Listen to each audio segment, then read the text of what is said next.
नमस्कार मित्रांनो, स्पर्धा परीक्षा या यूट्यूब चॅनलमध्ये तुमचे स्वागत आहे। आज आपण पाहणार आहोत महाराष्ट्राची लोकसंख्या 2011 सालची सर्वात जास्त आणि सर्वात कमी जिल्ह्यांची। तर सुरू करूया महाराष्ट्रातील सर्वात जास्त जिल्ह्यांची लोकसंख्या। पहिला जिल्हा आहे पुणे।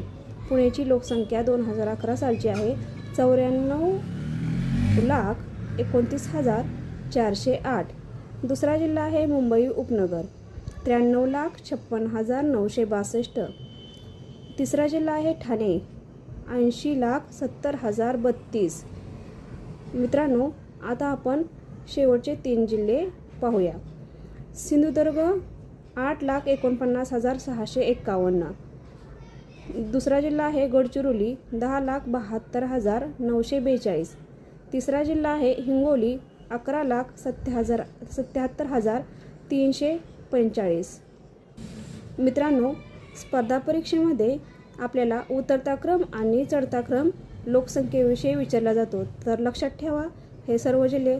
असेच नवीन व्हिडिओ पाहण्यासाठी व्हिडिओला लाईक करा, शेअर करा, सबस्क्राईब करा। धन्यवाद।